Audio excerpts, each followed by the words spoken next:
You kids have it easy. I'm not saying it's easy to get into social media, but I mean, in all honesty, I'm like, what?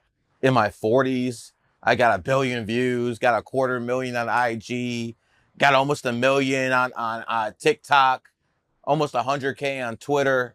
And I did that pretty much all within a year. So don't say it's not possible, but it's a lot easier than when it was back in the day. There's no internet, there's no Facebook, you know, or if it was in its imminent stages and nothing you could really do with it.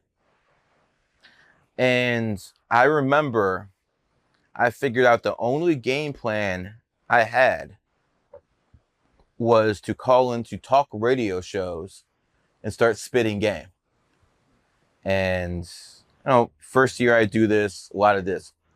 You're a what? Numerologist, click. You know, they don't want to talk about it at all. Eventually, I got on some radio stations, and I was pretty good at this. Spitting game, people thought I was crazy, but I'm interesting. And I hooked up with a guy in Cleveland by the name of Mike Trevisano. If there's one person who helped me off a little bit in life, it's him, who wasn't related or something like that. And Mike had the #1 talk show in Ohio. It was a 50,000 watt radio station, which means half the country could listen to it. Even though it was a radio station in Cleveland, the signal was that powerful. You know, nowadays with the internet, you can listen to anything you want, but back then it was just radio. So people could listen from half the nation. And the thing about Mike was he was lazy. He really didn't want to, you know, do work. You know, he's an old man, wants to gamble all day. That's all he talked about, just playing cards. Every day he had some fucking people as cards, house playing cards when it was illegal to gamble for money. But, you know, he's a superstar. He can get away with it. Eventually, he figured out that he didn't need to do prep work if he just called me in. Because if you call me in, I'm good enough to talk for about 2 hours. There's commercial breaks. The shit's easy, man. I'm good content, whether you love me or hate me. I'm good content. So this guy literally had me on for years. Wow. Years. I was so recognized that internet radio stations were giving me jobs. Oh, you go on Triv? Oh, you're that dude? Just giving me jobs on internet radio, paying me to fucking talk. This is 2008, 2009.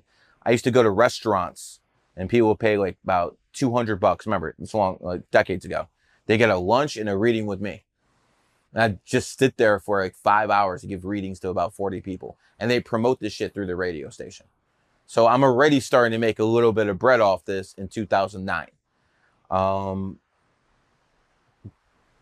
In 2007, we'll backtrack a little bit. Still broke at that time, but, you know, I got a little bit, got a name at least. Everyone in the city knows who I am. It was LeBron James, a couple politicians, and then me.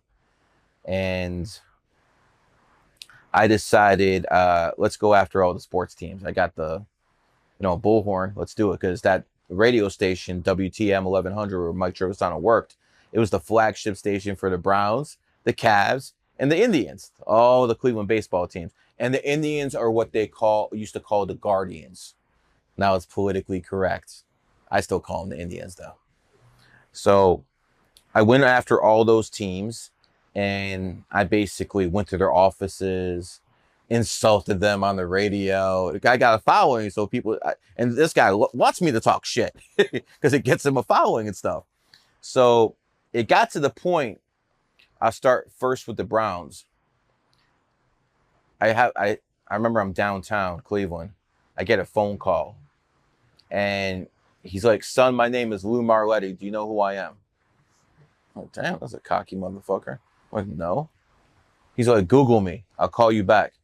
What the fuck is this mafioso motherfucker, right? I Google Lou Marletti, as I'm sure you guys are doing right now.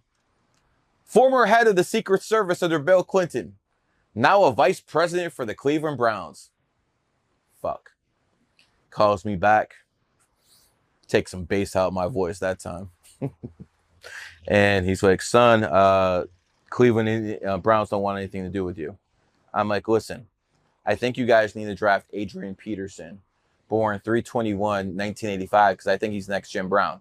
Now, do you know who Adrian Peterson is? No. Okay. Adrian Peterson turned out to be a Hall of Famer. He turned out to be one of the best running backs in NFL history, not just for a couple years, history.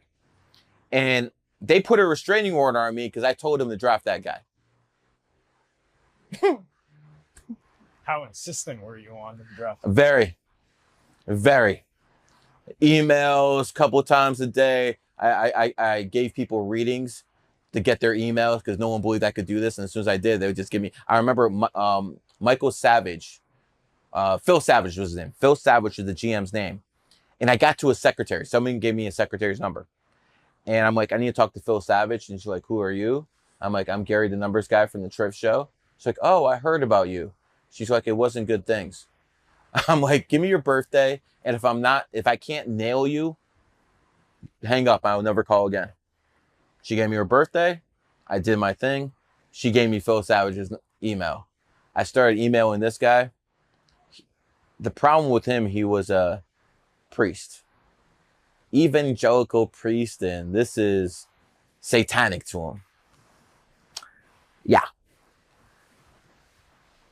In the end, I got basically restraining order off Cleveland Browns Stadium for a couple years. So that's how that one ended. 0 for 1. Next, Cleveland Cavaliers. I was talking to a guy by the name of Mr. Winger. Yeah, I promised I'd make you famous too, motherfucker. I don't know where this motherfucker is right now, but me and him came to an arrangement. He's like, prove numerology and astrology work. I'm like, okay. There's going to be 3 players who are going to be injured. Joe Johnson, Jason Kidd, and then Gilbert Arenas. Can you look up Gilbert Arenas on your phone real quick? See what happened? This is 2007. Go to him on Wikipedia. So after Joe Johnson gets hurt, I email Mr. Winger. I'm like, is this enough? He's like, no, that's only 1 out of 3. And then Jason Kidd gets injured. I email Mr. Winger. Mr. Winger says, this is not enough proof. This is only 2 out of 3. I'm like, God damn, motherfucker. I just gave you the list last month and 2 already hit. And Gilbert Arenas, if you're watching this, man. He tore his MCL. Yes. There's nothing personal about this, but after Mr. Winger said 2 guys didn't mean anything, I went to Dan Gilbert, the owner of the Cleveland Cavaliers himself. I got emails to back all this shit up. And I said, the people in your pack are low IQ. What about the wolf himself? Because he has one of those sayings, the strength of the wolf is the pack and the strength of the pack is the wolf. So I basically insulted his pack. I'm like, what about the wolf? He emails me back. He's like, if Gilbert Arenas gets injured like you say he will, me and you going to do business. I believe it was 4/4/2007 when it happened. Is that right? Was it that day? 4/4/2007? Game against the Washington Wizards. It was the Charlotte Bobcats. Yeah. Okay. Gerald Wallace fell on his leg. So Charlotte Bobcats, I believe so. It was in April. Yep. It was 2007 April, and one of my buddies called me and said, "Yo, Gilbert's done." Again, nothing personal in Gilbert. I was celebrating. I thought I made it. I had a deal with the billionaire owner of the Cleveland Cavaliers. If something happens.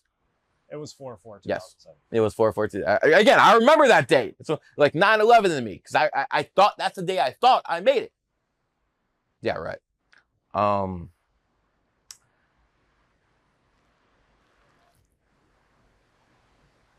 asked Dan when we're gonna meet. He doesn't answer. A month answer. It goes by. I'm like, yo, we had an arrangement. He sticks Howard Cross, head of Cleveland Cavs security, to make sure I don't bother anyone in the Cavs or anyone. I was pissed. Wait a second. I got everything right and I'm still fucking banned? Oh, by the way, they banned me from the arena too. I was pissed. I was so mad. I promised I'd get even with that guy. We'll get into that in a little bit. I promised I'd get even with that guy. Cleveland Indians were the only ones who were respectful. Mark Shapiro was the general manager of the time. Chris Antonetti was the assistant GM. They were very respectful. Just couldn't close them. But at least they listened to me. So, again, shout out to them. So, again, no one ever tried what I did in 2007. Failed, no doubt.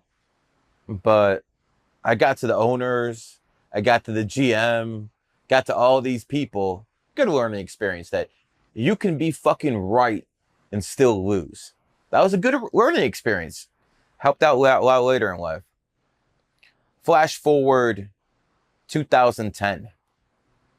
I'm bigger than I ever was in Cleveland. Local celebrity. I'm on the Trevisano show. I say LeBron James is leaving Cleveland. I got a big name at that point. Like, if I say something's happening, because I just called the stock market crash in 2008, 2009. I called all this stuff. People, when I say something, people pay attention. And this part, people can look up on YouTube, put in Gary the Numbers Guy, Dan Gilbert. It'll come right up. And I'm just basically saying LeBron's gone. Guess who calls in the radio station? Dan Gilbert, owner of the Cavs. Starts with an insult. And I'm like, okay, brother. He's gone.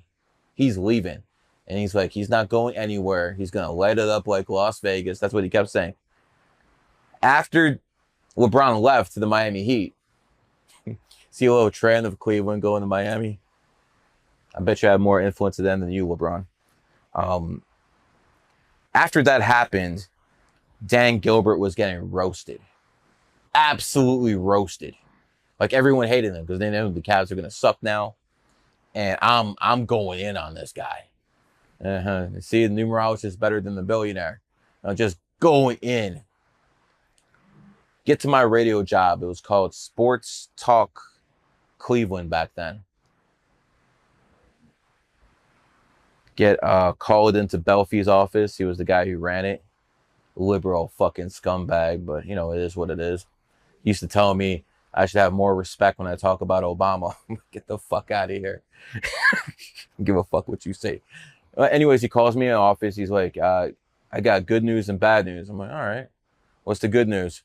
He's like, your ratings are wonderful. You know, you're the top guy here.